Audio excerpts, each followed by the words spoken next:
This is the Miller Lite Cowboys Hour. Supported by Albertsons and Omni Hotels and Resorts. Brought to you by Miller Lite, the only beer of the Cowboys. It's Miller time. Albertsons and Tom Thumb, the official supermarket and pharmacy of the Dallas Cowboys. Choose VA. Veterans get the benefits you've earned. Visit choose.va.gov. And by Geico. 15 minutes could save you 15% or more on car insurance. Now, your hosts, Shannon Gross and Brad Sham. And welcome, everybody. It's the Cowboys Hour, and it's Victory Monday. Yay! Let's go! Almost forgot because yesterday was Victory Sunday. Off. That was crazy. But here we are. It's Victory Monday, and here we are in our regular stop on Monday night, except not in the place that we want to be because thanks to COVID, we are limited to being virtual on this program for the rest of the season, much like the football team is in most respects. So Shannon and I are here in the luxurious Cowboys podcast studio. Warm podcast studio. It's warm. It's magnificently appointed. It's very well lit. I can tell you that it's highly fumigated. We got plexiglass everywhere. And then in his own little safe space, we are just delighted to have one of my favorite men on this team this year, defensive tackle Carlos Watkins. And Big Los, am I happy to have you here. Thanks for being with us, man. I appreciate y'all guys having me, man. Now, we'll remind folks once again, in this virtual format, you will hear a slight delay because it takes a moment for the signal to go from us to Carlos and then from him back to us. So there'll be maybe a little pause while we wait for everybody to hear everybody. And we are always delighted to have you wherever you are listening around the Dallas Cowboys radio network. And for those of you who are watching, whenever you are watching, streamed on DallasCowboys.com. Carlos can't see us, but we can all see him. So wave to everybody, Los. Wave to everybody so they can see you. There he is. Big Carlos.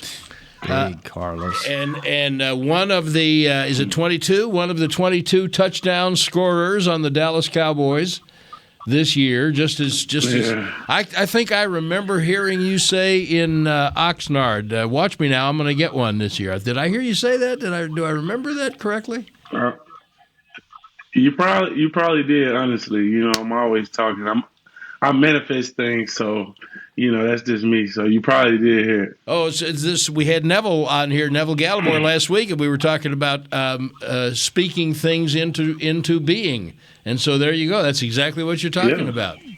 Okay, so here we are. Here we are going into the playoffs, and I was struck by something Mike McCarthy said today. It made me think of something we heard him say on Hard Knocks, which, and Los, you may remember the team speech. He was very animated, which I guess he gets with you guys from time to time, does not get that way with us.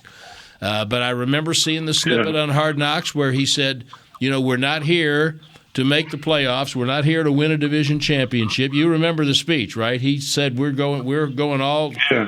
here to win a championship. So today, he said at his Monday press conference, he said, you know, we're not surprised to be here. Now, this is what we were planning for. This is not a surprise to us. When it's been, now you've been in the playoffs a couple times before with Houston, but when it has been the emphasis from the very beginning, like it was with Coach McCarthy, does it change the exhilaration of being in the playoffs any? Nah, I mean, because what he said is the truth. I mean, long as from the start we knew what the goal was, you know. But you know, you do have your number one goal, and then you have other goals. You know, you follow through to get to that goal, and that's kind of how we took it. You know, the mindset of, you know, what's the one way to eat an elephant? You know, they say one bite at a time. And that's literally the only way we can, you know, that's literally the only way you can. So that's kind of the mindset, you know, we take, but we know what the goal is, though. You were one of the veterans who played quite a few snaps Saturday night in Philadelphia. Tell everybody, because as you well know, there are a lot of people who said, well, don't play anybody. Don't risk anybody getting hurt. It looked like, as a team, you got a lot out of playing that game. What do you think, as a veteran, that you got as a group out of playing that game Saturday night? I feel like it's always things you can work on. And I know, like, one of the things as a D-line that we challenged ourselves was, to communicate, and I think, we probably didn't do it as well as we were capable of. But it's just little things like that I feel like we can take into the playoffs, just challenging yourself, in these type games, to get yourself ready, for the playoffs. But, as a whole defense and as a whole team, when we walk on that field, we step on the field to win. So the mindset and nothing like that changed. We just challenge ourselves, just like communicate or execute better. That was really just the main focus. Carlos, you got the rare Sunday off during the season, although it seems like it's getting more and more common with the Cowboys. They're getting more than one Sunday off with the bye week and the 2 Thursday night games. But Brad asked this question earlier in the season to one of the guys. I don't remember who it was, and it is a fascinating question when you talk to pro athletes, because some guys, when they're away from the facility and they're not playing, they just want to get as far away from football and the sport as possible and unplug and unwind. And then there's some guys that are just football nerds, and they will sit there and watch college, high school, NFL. How did you spend your Sunday off? Did you relax and get away from football? Did you watch all the craziness that was the NFL yesterday and all the games? How did you spend yesterday? Oh yeah, I'm that football nerd. I can't get away from it. I love the game. But I rested up until like 12. As soon as the first game came on, I tuned in. I think I was really wanting to watch the Jacksonville and the Colts game, but I couldn't get it on TV. So I think it was the Panthers and the Bucks playing, and I can't think of who was playing before that. No, that was who I was watching. That was the first game. Man. Carlos, I got to teach you about the Sunday ticket, brother. I got to teach you about the Sunday ticket. Yeah, I know. But he doesn't get his money's worth. He wouldn't get to take advantage of it. Certain point, I'm not gonna get to take advantage of it. Like you said, I'm always playing on Sunday, so it's not like I get to watch it. Well, so I never really seen it as a big issue in getting it, but. Well, let me just say, first of all, I should definitely look into that. First of all, I love, and I'm not surprised, I love my defensive linemen wanting to be deep into the football. Those guys usually are. And, when you're playing, I'm broadcasting. So I spent whatever it was, $150 or whatever it was on the Sunday ticket. And Babe Laufenberg, who does the games with me, texted me during the L.A.-San Francisco game yesterday. He said, are you watching Rams and the 49ers? And I took a picture because I had that up on my TV, and then on my iPad I had my Sunday ticket, and I was watching the Cardinals and the Seahawks. So I sent him a picture. I'm watching both of these things. See, and right then, Los, that whatever 150 or 200, whatever that was, it was worth it right in that moment, not to have to miss that worth game. It, right? You're right. You're right. So, did you then watch the LA San Francisco game after that? Yeah. I pretty much tuned in to all the games. I really wasn't doing nothing but watching the games. Seeing that game, that was a great game to watch. Then I followed up with the Raiders and the Chargers, and I was really hoping to end it in a tie. That was kind of why I was wanting to watch the Jacksonville and the Colts. So I can watch this game and see how it was going to play out. Why did you want it to end in a tie? I don't know, man. I just thought it was just one of them weird things, and I was like, and it actually came down to a point to where it should have ended in a tie, honestly. But I don't know. I don't know. I was talking to my cousin earlier that day, and he kind of said he was like, they're gonna make it They gonna play, but they gonna make it end in the tie though, and it almost did though. So that was crazy to see, but it was just one of them things I just wanted to see happen. I mean, it was crazy. It was, and you're right, Shannon. Yeah. It was one of the most bizarre days to have the whole season come down to literally the last play in the season to decide the last team in the playoffs. But one of the reasons I asked you, Carlos, if you watched the LA San Francisco game was, all of the people they run the computer projections, and so it was like 74% chance that Dallas was going to play Arizona again, which is why I had the Arizona-Seattle game on my iPad. And then what do you know? That sports defies the projections sometimes. But you're a little familiar with that, aren't you? It does. Oh, yeah, definitely. Been on that for a while. Did you have a preference? I don't think I know the answer to this, but did you have a preference of who you wanted to play in this first round? Did you want to get a little revenge against Arizona, or did you, is there anybody that you wanted to line up against this coming weekend for one reason or another? No, it really didn't matter. I would like to get back at Arizona. They left a bad taste in their mouth, but it really didn't matter. It didn't matter who we played. So whoever lined up in front of us, that our goal is to win. So it don't matter. One of the early narratives, and Dan Quinn addressed this today when he met with reporters. One of the early narratives for this game is how well San Francisco runs the ball, and can the Dallas run defense stand up to that? And Dan Quinn today, Carlos, he mentioned you, and he mentioned a few other guys. He said these guys, our guys, Neville and Carlos and Osa, and these guys on the interior, now they're going to have to stand up to this, and they're going to be an integral part of stopping the running game. Do you have any early thoughts about all that? That's truthfully our job every week. So, you got to go in there with the mindset, games, work, they play out differently than what you game plan for sometimes. But that's our mindset anyway, to stop the run. And you got guys on the back end that's going to get the ball back for the offense, So that's kind of how I look at it. It's my job, and it's an honor and a privilege, to be challenged with this. So, if I do my job, we win.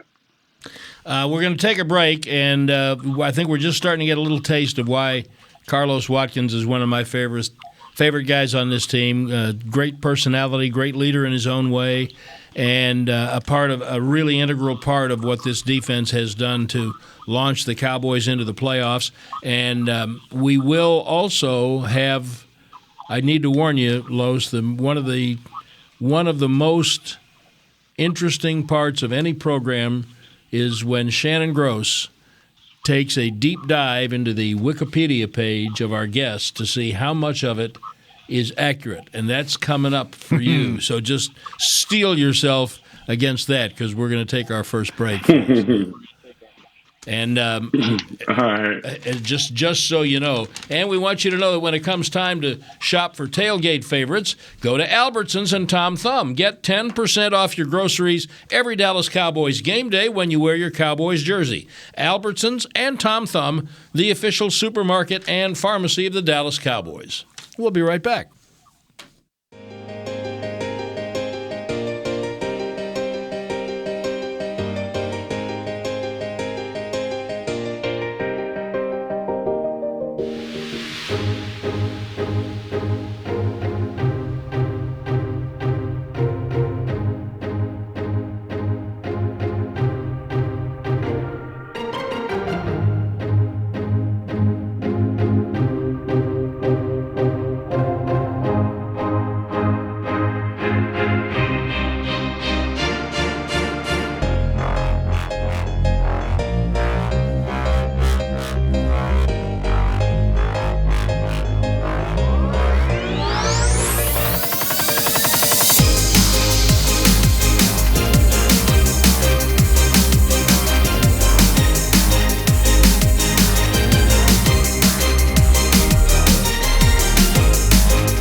Miller Lite Cowboys Hour, supported by Albertsons and Omni Hotels and Resorts.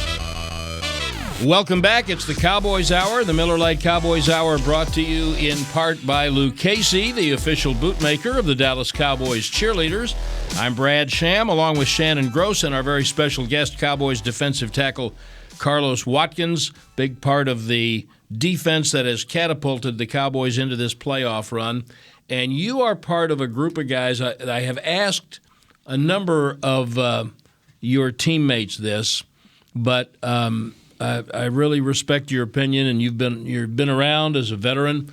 I think J-Ron was the first one we talked to about this. There were 8 of you, veteran free agents, who signed and made the team at the beginning of the year, 8 who had been with different teams, with all the other rookies and everything else, and then the returning veterans. But for 8 of you, and then Brent Urban got hurt, so he's about the only one of the 8 who has not been a fixture either as a starter or as a key rotation piece. And as a veteran, I'm really interested, Carlos, in your thoughts about how it is that this defense became so close and gelled so much with so many guys coming from different professional cultures and environments to mix in with the rookies and the returning veterans. How'd that happen? Well, I think DQ and the coaches and the staff did a great job, doing their research and finding the right players. But most importantly, I felt like, as I got there, guys, they embraced me. I mean, it was, a lot of new faces with the rookies and plus the free agents anyway.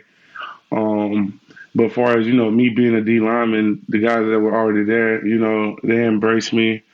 But I felt like we knew as time was going, like in OTAs and everything, we seen how talented we were as a group, as a defense, especially like, and I think like, seeing that and they seeing us, like it kind of made everybody pick up their level of play, and I think that was like a big part, and like why we're so good, because we're talented and everybody has to compete.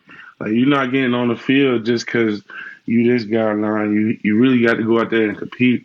And another major factor was the brotherhood. We became so close.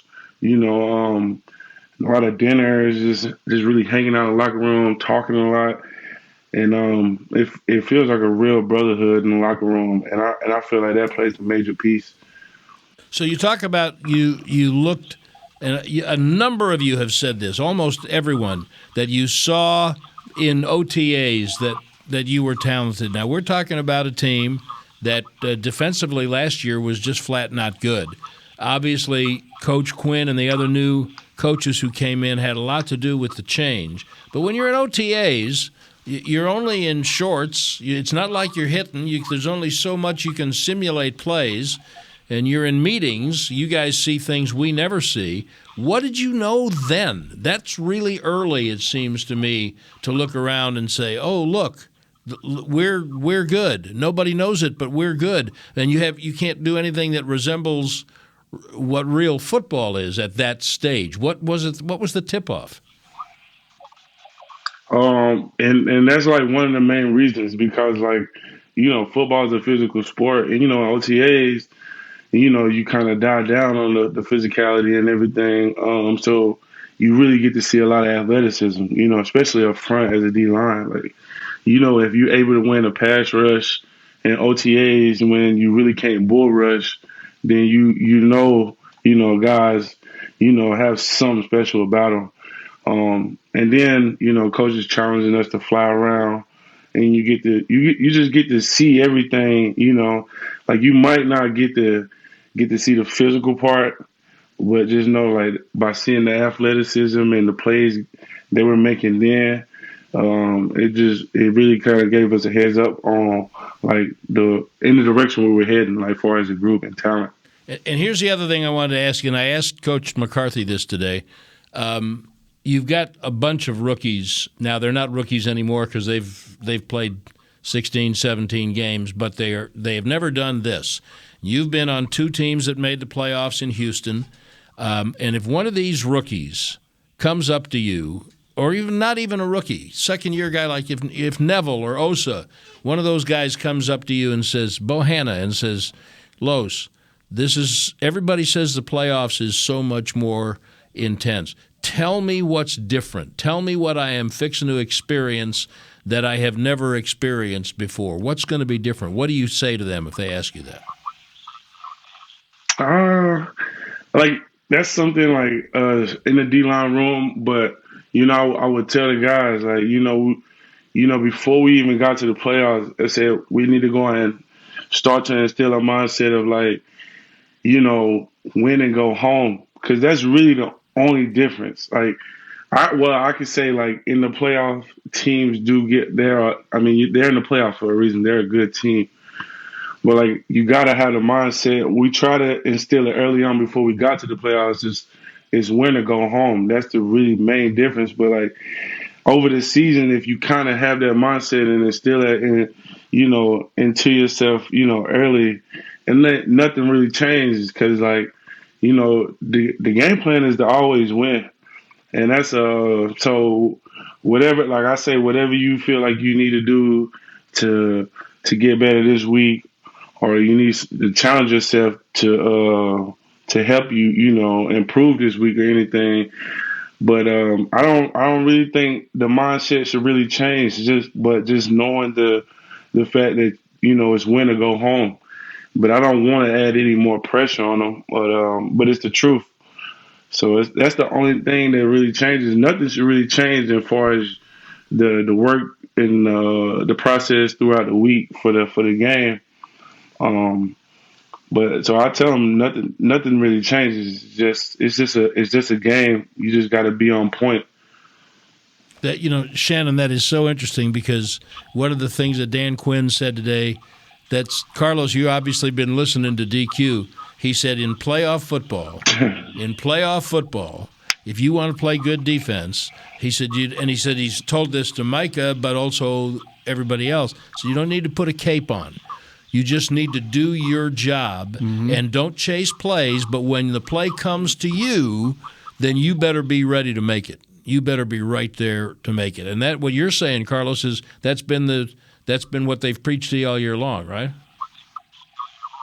Yeah, yes, sir. I mean, that's been the mindset. I mean, that's why I say nothing really has to change. Like, the level of focus, if you can raise it, you should. But it should be like that every week. So that's why we just need to do our job. Just take it as that. All right. Well, now we've reached that point. We've reached that point in the program, Carlos, where America is going to really get to know you because this is the Miller Lite moment of the show. By the way, here's another reason, Carlos, I'm sorry that we are doing this virtually instead of with our live audience, because when we were able to do it with our live audience, since this is the Miller Lite moment, Shannon would have a cold Miller Lite right by his side, and every time something inaccurate popped up from your Wikipedia page, Shannon would take a pull on that cold Miller Lite. And right now, all we've got for him looks like a strawberry soda. So it's not quite the same, but it's the Miller Lite moment. It's the Miller Lite moment. It is, Carlos. Welcome to the show, the second segment of the show, and this is where I go down your Wikipedia page and you tell me whether it is correct or incorrect. And usually I have a good buzz by the end of this segment, but I'll just drink this strawberry soda and then we'll be fine. So you tell me if this is true or not true as we go down the list, all right? All right. All right. Carlos Watkins was born December 5th, 1993. You're an American football defensive tackle for the Dallas Cowboys of the NFL, and you played college football at Clemson. How are we doing so far? Oh, yeah. 100% right now. That's true. Okay, good deal. And if any of this is inaccurate, it's not my fault. If you don't know, you can update this on your own. So if any of it's wrong, I used to say I would go in and update it, but I don't do that, so you can go change it if you want to. So, says you attended Chase High School in Forest City, North Carolina, and as a junior, you tallied 50 tackles, 29 for a loss, and 14 sacks. I mean, I couldn't tell you the stats. You know, that might be a little more than what I have, but that sounds about right, though, for our sacks, though. Okay. And then, TFL, I don't know.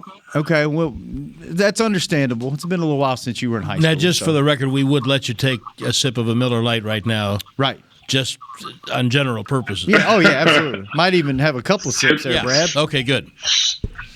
The strawberry fan at one time. I got you. All right, here we go. Got you, Carlos. All right. Says as a senior, you made 15 sacks and 1 interception and 5 forced fumbles. So this interception thing goes way back with you, man. This isn't just some fluke that happened against the Saints. This is like high school, right? Yeah, it started in high school. I can remember the play like it was yesterday. Really, Carlos with the hands. I tell you what, AB is my guy, but you need to get AB out there on the jugs machine with you because he needs to learn how to catch those balls that hit him right in the hands. That's my dude, though. It's in my DNA. It's in my DNA. Shout out to my pops. Shout out to my pops. It says you played in the Shrine Bowl and the U.S. Army All-American Bowl. You also lettered in basketball, you averaged a double-double, it says, over 21 points and 10 rebounds per game as a junior. Yeah, basketball was my first love, Madison.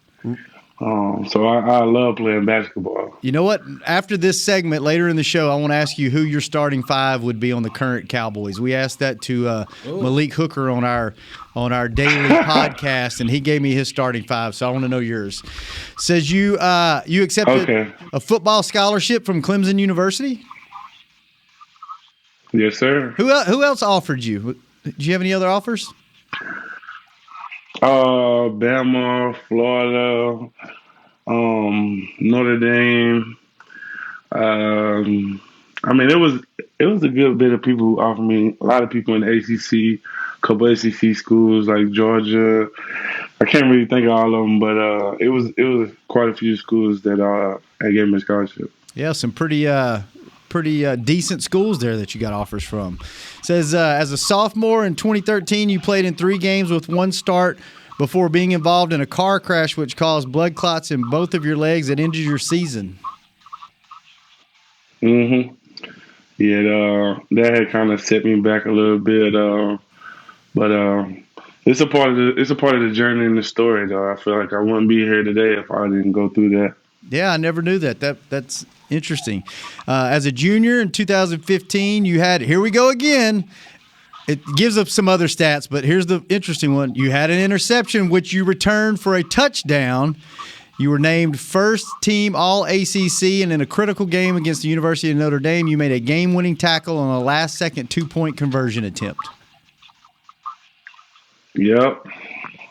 That was one of the craziest games of my college career right there. Yep.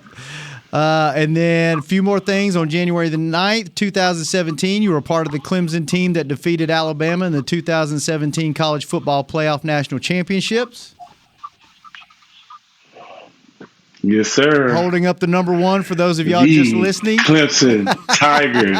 Yeah. And then, let's see. Yeah. It says you were selected by the Houston Texans in the 4th round, 142nd overall of the 2017 NFL Draft. The Texans acquired the pick by trading Brock Osweiler to the Cleveland Browns. Yep. Okay. That's true. And then 2 more things here. On March 22nd, 2021, you signed with the Dallas Cowboys to play as a defensive tackle in a 4-3 defense. And in 2021 also, you won the Destin Fishing Rodeo by hauling in a 329-pound bull shark on the 2nd day of the tournament. Nah. I can't. It sounds good, but I can't take that. All right, I can't take that one. I made the last one up just so I could have a drink of my Miller Lite. So, Carlos, thank you for playing along with us. That's been our Miller Lite moment of the show. But there is nothing fake about the Blue Marlin hanging on the wall behind Carlos, and we'll talk about that when we come back on the Cowboys Hour with Carlos Watkins. And at the Omni Frisco Hotel, you can kick off your stay at the official hotel of the Dallas Cowboys with style. Stay where Carlos stays on most Saturday nights of home games. Cool off in the elevated pool, savor upscale comfort food and neighborhood services, and enjoy all the dining and entertainment options the Star has to offer. Visit omnihotels.com/Frisco to learn more and turn the next home game into a weekend getaway. We'll be right back with Carlos Watkins on the Cowboys Hour.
The Miller Lite Cowboys Hour, supported by Albertsons and Omni Hotels and Resorts. Welcome back to the Miller Lite Cowboys Hour. Brad Sham, Shannon Gross, our very special guest, Cowboys defensive tackle Carlos Watkins on Victory Monday. Yes, Victory Monday. yay, let's go. And we mentioned after Shannon snuck that Miller Lite note in the Wikipedia probe of Carlos about the catching the big bull shark. We mentioned, for those of you who are not streaming right now on DallasCowboys.com, there is a gigantic 99-incher. What was it, 140 pounds, Los? Yeah, 140, 150 pounds. Oh, gained 10 pounds just in the last half hour. That fish done gained 10 pounds. No, that's hay. It wasn't accurate. I didn't get it on the scale. Where did you catch that at? It was in Cabo. I went out. Me and my girlfriend took a trip to Cabo, and she surprised me with the deep sea fishing out there. And that's what I came out with. That's pretty awesome because marlin are not the easiest fish to come across and land. So for that to be a surprise fishing trip and then you to actually catch one, that's pretty freaking awesome. Oh yeah, for sure. I love fishing too, so it was a great experience. How would you compare landing a 150-pound marlin, or it might have been 180 pounds now? I'm not too, but how would you compare landing that 12-foot, 200-pound marlin that's up there on the wall behind you, and trying to pass rush against Zach Martin? Whew, I believe the marlin gave me an easier fight, though. Honestly. For real, like I was hearing stories. One guy before me had went out there. He was like fighting to get him in for like 2 hours. It took me like 20 minutes to reel him in. Yeah, Zach, he's one of a kind, dog. That's not an easy task at all. It's not an easy task. You know, I was talking to Nate Newton, the great Nate Newton, that won 3 Super Bowls with the Cowboys, 6-time Pro Bowler. Who, by the way, just got elected to the Black College Football Hall of Fame. He did last week From Florida A&M. Yep. Proud of Big Newt. Proud of Big Newt. And yeah, congrats. We were talking about, he loves Zach. He calls him the president. And we were talking about what makes him such a great offensive lineman, and he was just saying once he sits, like you can't move him. And what going against Zach, what does he do different that makes him so hard to play against? I think it's just really everything. Like it's like a lot of players have a weakness. And like he's one of the rare guys that just doesn't have a weakness, I feel like. And part of that comes from just how he practiced. Like every rep, even like we might not be in pads, this is a walkthrough, but he's taking every step like a game rep. And I really see it, like, day in and day out. And that's what I feel like makes him special, though. The works he put in, and you can see like he's one of a kind. You're not gonna see you don't see too many like him. Just say that. So, some of the things that you were talking to Shannon about in his dive into your Wikipedia page led me to a couple of other questions. One is you talked about basketball being your first love. Those were some pretty good statistics that Shannon had down there. Did you at any point prefer to pursue basketball instead of football, or when did you decide this was your sport? When I stopped growing, that was kind of the deciding factor. If I could have got up to like 6'8", I think I could have been in the NBA right now, honestly. But that's just me. Once I stopped growing and really see, and plus I didn't really have no like big offers in basketball. Like maybe if like a top ACC school or something like that offered me, I might have went. But yeah, I didn't have the right offers to not go football. We're very similar when it comes to the giving up the basketball dream when you stop growing, because I did the same thing. That's why I quit pursuing basketball in like 5th grade. Is that why you're not in the NBA? Because I'm 5'9". Well, you do. You and Carlos have a lot in common. Very true. Los, he asked you. Shannon asked. Don't hurt yourself laughing at Shannon now. Hold on. Shannon did ask you a question though before that really intrigued me. The top 5, the one you asked. Yeah. Who would be? And I didn't realize this, but Malik said he was a basketball guy too, and he that's his first love. So and him and Noah Brown played a lot at Ohio State. So he was giving up me as top 5. Who would be your starting 5 on the current Cowboys roster if you had to pick? Ooh, this is tough because I really haven't got to see him out there on the court. But just from looking, Can you tell anything from myself, the? of Can you course. tell anything from the hamper ball that guys play in the locker room? Can you tell anything from that? It's hard though. I feel like you got some guys that can actually shoot, and you can tell by the jump shot that they can play basketball. And then you got some guys you just be like, wow, like it never looked like they shot a basketball a day in their life. Like it's pretty tragic. But Okay, sorry, you're I top five. feel like you can tell. It's tough. So of course I'm gonna be in the top five. Um, if I had to say one, J. Lou, he would be my point guard. That was on Malik. That was feel Malik. like Malik's team. He made Malik's team too. So there you go. Okay. I did hear Noah had a really good game too. And I could tell how just Noah carries himself that he's a hooper though. Uh,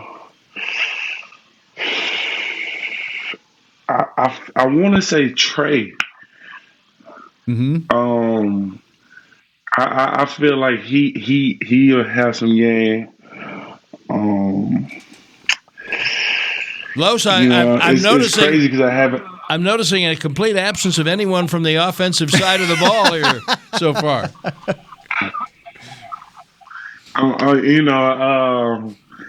I just haven't really got to see. I was gonna say Coop might be my other one. Him and MG, I feel like they have some skill. I feel like they got some skill. CD as well. That's why it's really hard for me to kind of pick. But like if I had to pick another one, I would probably go Coop. He's a shooter. I feel like he would be the knockdown three guy on the squad for sure. Okay, I like how did that match up to Malik's team? I don't remember. I blacked out after like two questions. Yeah. My memory's, I got COVID brain. My memory's I understand. foggy. You did have that, and that's an excuse you can ride just as far as that horse will run. That's right. Absolutely. One more break. I'm telling you. One more break, and we are coming back with the great Carlos Watkins. The Miller Lite Cowboys Hour is brought to you in part by Papa John's Pizza. Papa John's, better ingredients, better pizza. Papa John's, the official pizza of the Dallas Cowboys. And if you want to use what the pros use, Jack Black Skincare. Visit jackblack.com today. And we'll be right back with Carlos Watkins on the Cowboys Hour.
to the Miller Lite Cowboys Hour, supported by Albertsons and Omni Hotels and Resorts. Welcome back to the Miller Lite Cowboys Hour on Victory Monday. Brad Sham, Shannon Gross, our special guest, Cowboys defensive tackle Carlos Watkins, who's the man who caught that 12-foot, 800-pound marlin hanging on the wall behind him there. Me. You were talking before about the very impressive list of schools that were courting you before you signed with Clemson, and it always makes me wonder when a guy is a veteran free agent, did you have a lot of choices? I always wonder why would a guy in the situation you were in decide that Dallas was the right fit for you at this time in your life? I had the privilege of getting recruited by Dan Quinn in high school. So I kind of knew what kind of man he was and what he was about. So it kind of really made it easy, once Dallas reached out, and plus, Dallas is America's team, so it really made it a easy choice though when it came down to it. I got a question for you, Carlos. Off the heels of my Wikipedia segment, one of our producers, Chris Beam, walked in here and showed me a report on it was a website. I'm not sure the website, but it was an article. And the article had conflicting information. It said that there's a picture on the internet of you somewhere when you were about 6 or 7 years old in Dallas Cowboys gear, but then it went on in the article to say that you grew up a huge Philadelphia Eagles fan. So would you like to, on live radio, tell people which team you rolled with when you were younger? All right, so I'm going to tell you with the whole Dallas thing as a kid, like my uncle is a diehard Dallas fan. Shout out to Anton, my uncle Anton, diehard Dallas fan. He bought me that for Christmas, so he the one that took the picture and everything. But I did grow up a Philly fan, though. I grew up a Philadelphia Eagles fan, and it was me and him growing up that I was always talk junk to. But yeah, don't look at me. Don't look at me differently. No. I didn't know no better than. Hey, blood is blood and business is business, and nobody's mad at you. But I do wonder how a kid in North Carolina became a Philly fan. Did they have some particular players that you liked, or why Philly? Yeah, I mean Nav. I like McNabb a lot. So he kind of grew on to me, and I rode the wave even after he left. So. McNabb was, I don't know why I was a big McNabb, Brian Westbrook fan, and Brian Dawkins too. Though I love defense, and Brian Dawkins was like, you don't really see that his kind on the field anymore. So, they grew on to me for sure. Well, you just named 3 great players, so nobody can really be mad at you for that. Did you hear it from anybody when? Who knew you were a Philly fan when y'all went up there and beat them so bad there the other night? No, I don't really think they ain't have too much to say, honestly. They didn't have too much to say. You're a really chill guy, especially for I feel like the defensive line is like that. They're either one extreme or the other. They're either very loud and outspoken, or they're very relaxed and very chilled, like almost like offensive linemen. What do you always find this interesting? What do you do on the plane rides? Do you sleep? Do you watch movies? Do you play cards? What's your thing on road trips? I mean, I'm doing all the above, honestly. I play cards. I actually was watching movies this flight. This last game, I watched movies on the way there and the way back. But I get active, though. I mean, I'm the one walking around the plane, just laughing, talking, just having fun. So, yeah, I do a little bit of everything. Now, Shannon just outlined some different personality types, and this D-line room is one of my favorites because of some of those personality types. So clearly, I think we've established that Basham, who we had on very early in the year we had on this show, he is one of those, shall we say, outgoing types, and he and Randy Gregory seem to be kind of birds of a feather a little bit. And certainly D-Law. There's nothing shy and retiring about DeMarcus Lawrence. Not at all. Not at all. D-Law, go ahead. No. I was just going to say, is he still, I mean, he missed so much of the season, but I'm told he didn't miss any meetings, really. I mean, his personality is so big. Is he still the leader of the room? Oh, yeah, no doubt. Law, when he went down, we was all devastated, but he stayed around. But he has this focus about, him, like he locks in, and his energy, he really wants to win. Like, and you could tell, he's another one where you could tell by his practice, his perfects his craft.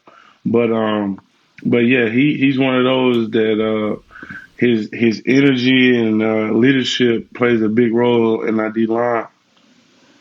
Now, this is a question I wish I had the opportunity to ask you, like on Thursday of this week. But you watched the tape today.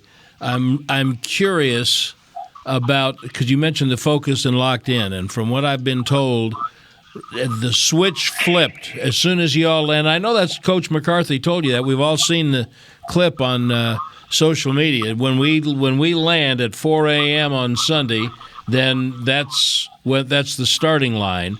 But have you noticed that guys are already, even on Monday night, starting to get a particularly intense focus because this is a playoff game? I mean, I feel like, it's the same focus we've had all year. I feel like our guys has been locked in all year.